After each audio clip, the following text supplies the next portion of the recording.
আজ আমি আপনাদের জন্য নিয়ে এসেছি দুর্দান্ত স্বাদের একটি স্ন্যাক্স রেসিপি, যেমনই সুস্বাদু তেমনই মুখরোচক। নমস্কার বন্ধুরা, সতীশনাথ ফ্যামিলি কিচেনে আপনাদের সবাইকে স্বাগতম। আমার আজকের রেসিপি হলো দুর্দান্ত স্বাদের ড্রাই চিলি উইংস। রেসিপিটি যদি আপনাদের ভালো লেগে থাকে তাহলে অবশ্যই একটা লাইক করে দেবেন, একটা ছোট্ট কমেন্ট করে জানাবেন। আর যদি চ্যানেলে নতুন বন্ধু হয়ে থাকেন তাহলে প্লিজ বন্ধুরা চ্যানেলটি সাবস্ক্রাইব করে পাশে থেকে যাবেন। তাহলে চলুন এই সুস্বাদু লোভনীয় রেসিপিটি ঝটপট করে বানিয়ে ফেলি। রেসিপিটি বানানোর জন্য এখানে আমি 500 গ্রাম চিকেন উইংস নিয়ে নিয়েছি। খুব ভালো মতো করে পরিষ্কার করে আমি ধুয়ে নিয়েছি। এখন আমি চিকেনের উইংসগুলোকে ম্যারিনেট করে নেব। তার জন্য আমি প্রথমেই দিয়ে দিচ্ছি অর্ধেক পাতিলেবুর রস। আপনারা পাতিলেবুর রসের বদলে ভিনিগার দিয়েও ম্যারিনেট করে রাখতে পারেন। দিয়ে দিচ্ছি হাফ চামচের মতো গোলমরিচের গুঁড়ো। দিয়ে দিচ্ছি পরিমাণ মতো নুন। এখন সমস্ত কিছুকে খুব ভালো মতো করে মেখে নিচ্ছি। আমি এখানে দুবার ম্যারিনেট করব। প্রথমবারের জন্য ম্যারিনেট করে নেওয়া আমার হয়ে গেছে। 1 ঘন্টার জন্য রেখে দিয়েছিলাম। এখন আমি আবারও 1 ঘন্টা পর দ্বিতীয় ম্যারিনেটটা করে নেব। তার জন্য আমি দিয়ে দিলাম 1 চামচ আদা রসুনের পেস্ট, দিয়ে দিচ্ছি 3 চামচ ময়দা, সাথে দিয়ে দেব 2 চামচের মতো কর্নফ্লাওয়ার।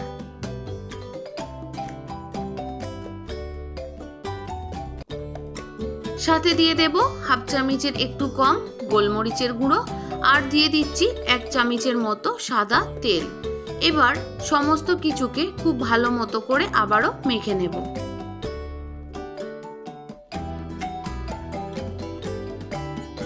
বন্ধুরা, আমি যে চিকেন উইংসগুলো নিয়েছি এগুলো স্কিন সহই নিয়েছি। দ্বিতীয়বার ম্যারিনেট করে নেওয়ার পর আমি আবারও প্রায় 30 মিনিটের জন্য রেস্টে রেখে দেব। 30 মিনিটের জন্য চিকেনটা আমি ম্যারিনেট করে রেস্টে রেখে দিয়েছি। এখন আমি কিছু সবজি কেটে নিচ্ছি। এখানে আমি নিয়ে নিয়েছি মিডিয়াম সাইজের একটা ক্যাপসিকাম। ক্যাপসিকামটা এবার আমি একটু কেটে নেব। দেখুন বন্ধুরা, ক্যাপসিকামটা আমি লম্বা লম্বা সরু সরু করে কেটে নিচ্ছি।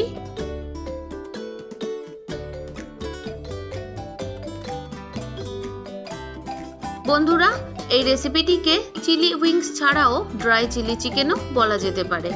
ক্যাপসিকামটা আমার কেটে নেওয়া হয়ে গেছে। এখন আমি নিয়ে নিয়েছি 3টে ছোট সাইজের পেঁয়াজ। পেঁয়াজটাকেও আমি একটু লম্বা লম্বা সরু সরু করে কেটে নিচ্ছি।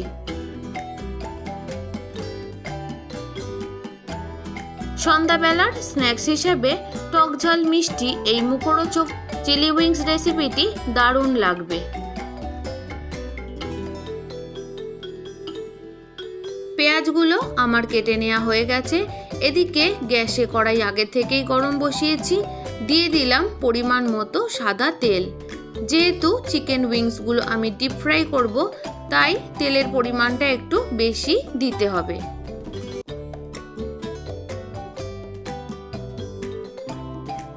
তেলটা কড়াইয়ের চারিপাশে খুব ভালো মতো করে লাগিয়ে যখন বেশ গরম হয়ে যাবে তখন চিকেন উইংসগুলো দিতে হবে।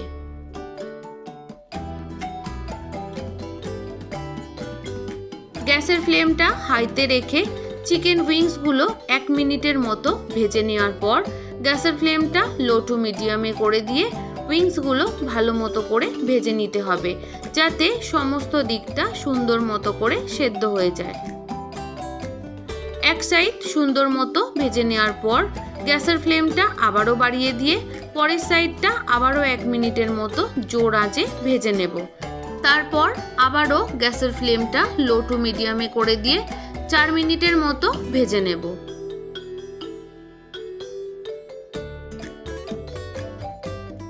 বন্ধুরা, আপনারা কারা কারা এইভাবে চিলি উইংস অথবা ড্রাই চিলি উইংস বানিয়েছেন অবশ্যই কিন্তু কমেন্ট করে জানাবেন। দুই সাইড ভালো মতো সেদ্ধ হয়ে গেছে। এখন আমি গ্যাসের ফ্লেমটা বাড়িয়ে দিয়ে বেশ লাল লাল করে ভেজে নিচ্ছি।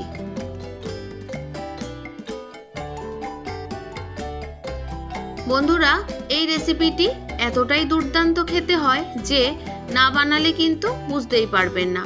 যারা যারা বানিয়েছেন তারা তো জানেনই এর স্বাদ কিরকম হয়, আর যারা এখনো পর্যন্ত বানাননি অবশ্যই কিন্তু একবার হলেও বানাবেন।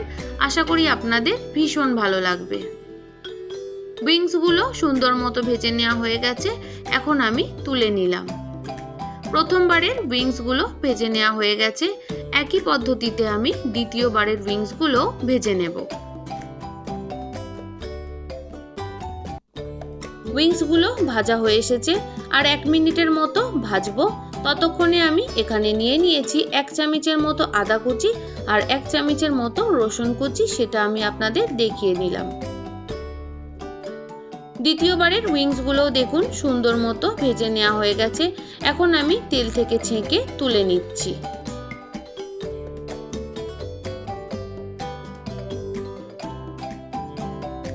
সমস্ত উইংসগুলো ভেজে তুলে নেওয়ার পর অনেকটা পরিমাণে তেল ছিল, যেহেতু এতটা পরিমাণে তেলের আমার দরকার নেই, আমি বেশ খানিকটা তেল তুলে নিয়েছি। বাকি যেটুকুনি তেল ছিল ওই তেলের মধ্যে আমি আদা রসুনটা দিয়ে দিলাম। 2 মিনিটের মতো একটু ভালো মতো ভেজে নেওয়ার পর কেটে রাখা ক্যাপসিকাম আর পেঁয়াজটা দিয়ে দেব। এখন গ্যাসের ফ্লেমটা হাইতে করে দিয়ে খুব ভালো মতো করে ক্যাপসিকামটা আর পেঁয়াজটা ভেজে নেব।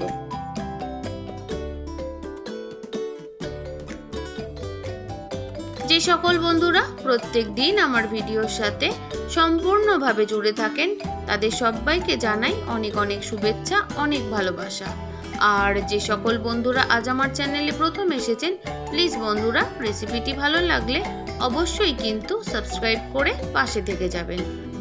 মোটামুটি 2 মিনিটের মতো ভেজে নেওয়ার পর দিয়ে দিলাম পরিমাণ মতো জল, সাথে দিয়ে দিলাম কেটে রাখা কাঁচা পাকা লঙ্কা, দিয়ে দিচ্ছি 3 চামচের মতো টমেটো সস, সাথে দিয়ে দেব 2 চামচের মতো চিলি সস। যেহেতু আমি কাঁচা পাকা লঙ্কা দিয়েছি অনেকটা পরিমাণ, তাই 2 চামচই চিলি সস ব্যবহার করলাম। দিয়ে দিলাম 2 চামচ সয়া সস। এবার খুব ভালো মতো করে মিশিয়ে দেওয়ার পর দিয়ে দিচ্ছি 1 চামচ ভিনিগার। এবার ফুটে আসা পর্যন্ত অপেক্ষা করব। গ্যাসের ফ্লেমটা হাইতে রেখে 2 মিনিটের মতো ভালো করে ফুটিয়ে নেওয়ার পর একটু আমি নাড়াচাড়া করে দিচ্ছি।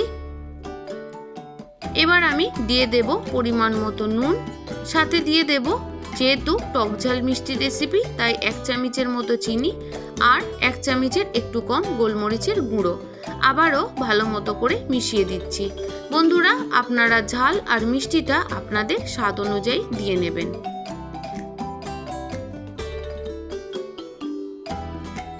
সমস্ত কিছু মিশিয়ে নেওয়ার পর ভেজে রাখা উইংসগুলো দিয়ে দিচ্ছি।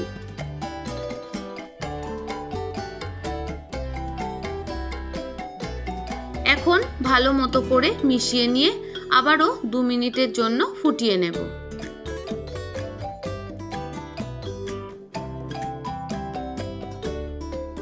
2 মিনিটের মতো জোর আঁচে ফুটতে থাকুক। ততক্ষণে আমি এখানে কেটে নিচ্ছি কিছুটা পেঁয়াজ পাতা। এই রেসিপিতে পেঁয়াজ পাতাটা অবশ্যই দিতে হবে। এই পেঁয়াজ পাতাটা দেওয়ার কারণে রেসিপির স্বাদ কিন্তু দুর্দান্ত হবে।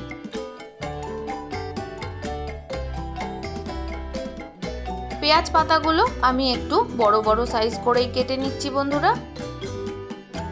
সমস্ত পেঁয়াজ পাতাগুলো কেটে নেওয়া হয়ে গেছে।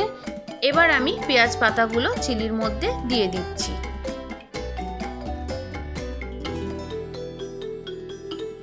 পেঁয়াজ পাতাগুলো দেওয়ার পর 1 মিনিটের জন্য খুব ভালো মতো করে মিশিয়ে নেব।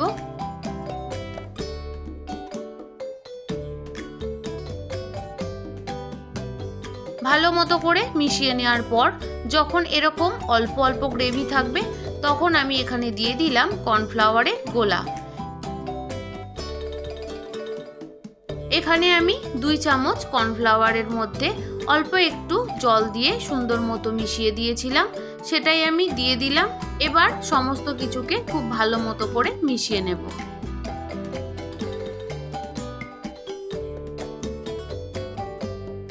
আপনারা দেখেই বুঝতে পারছেন বন্ধুরা কতটা লোভনীয় দেখতে হয়েছে। বিশ্বাস করুন, যতটা সুন্দর দেখতে ততটাই কিন্তু দুর্দান্ত খেতে হয়েছিল।